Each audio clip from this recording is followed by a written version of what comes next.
प्राचीन भारत का इतिहास। आज हम इतिहास का अर्थ, परिभाषा, प्रकृति एवं क्षेत्र एवं महत्व को समझेंगे। तो सबसे पहले इतिहास का अर्थ जानते हैं। तो इतिहास शब्द इति प्लस हास, इतिहास दो शब्दों से मिलकर बना हुआ है, जिसका अर्थ होता है निश्चित रूप से ऐसा हुआ। हिस्ट्री शब्द यूनानी भाषा के हिस्टेरिया से लिया गया है। हिस्ट्री शब्द का प्रयोग सर्वप्रथम हेरोडोटस ने अपनी पुस्तक हिस्टोरिका में किया था। हेरोडोटस को इतिहास का जनक माना जाता है। इतिहास के अंतर्गत अतीत में घटित घटनाओं का संकलन किया जाता है। इतिहास हमारे अतीत को जानने व समझने का माध्यम है। यह मानव समाज के विकास से संबंधित घटनाओं का एक क्रमबद्ध अध्ययन है। इतिहास की परिभाषा, विभिन्न वैज्ञानिकों ने इतिहास की अलग अलग परिभाषा दी है। कुछ हम देखते हैं। E.H. कार के अनुसार इतिहास वर्तमान और अतीत के बीच एक संयुक्त वार्ता है और इतिहासकार का मुख्य कार्य वर्तमान के समझने की कुंजी के रूप में अतीत को समझना है। G.R. एल्टन के अनुसार इतिहास अतीत और वर्तमान के बीच एक सेतु है।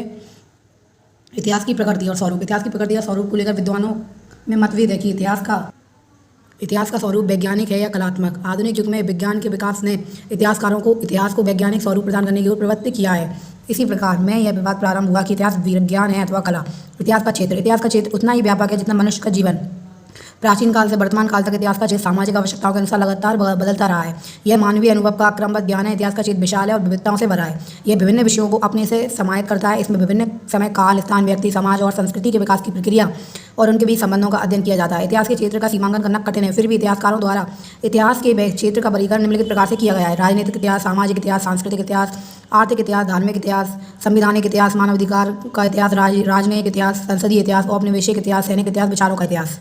राजनीतिक इतिहास में विभिन्न राजनीतिक व्यवस्थाओं, प्रशासनिक व्यवस्था, विभिन्न संगठनों, संघर्षों आदि का अध्ययन किया जाता है। इसमें राजनीतिक प्रक्रिया को समझने में मदद मिलती है। सामाजिक इतिहास में समाजों, वर्गों, जाति, धर्म, लिंग और वर्णों के भी संबंधों और उनके संघर्षों का, सामाजिक परिवर्तनों तथा मानवीय व्यवहार का अध्ययन होता है। सामाजिक इतिहास को लोकप्रिय बनाने का श्रेय टेबलियन को जाता है। सांस्कृतिक इतिहास यह मानव चेतना के विकास को अभिव्यक्त करता है। इसमें कला, संगीत, साहित्य, संस्कृति, भाषा, परंपरा आदि का अध्ययन किया जाता है। राजनयिक इतिहास नवीं सदी के प्रारंभ में इतिहासकारों ने राजनयिक इतिहास की शुरुआत की। इसमें विभिन्न राष्ट्रों के पारस्परिक संबंधों का वर्णन रहता है। आर्थिक इतिहास समाज के प्रारंभ के साथ ही आर्थिक इतिहास का उदय होता है। समाज ने अपनी आर्थिक आजीविका को कैसे उत्पन्न किया, इसका ज्ञान आर्थिक इतिहास प्रदान करता है। इसके अंतर्गत पशुपालन, कृषि, व्यापार, उद्योग एवं वित्तीय प्रणालियों का अध्ययन किया जाता है। संविधानिक इतिहास, इसके अंतर्गत लिखित और अलिखित दोनों संविधान का अध्ययन होता है।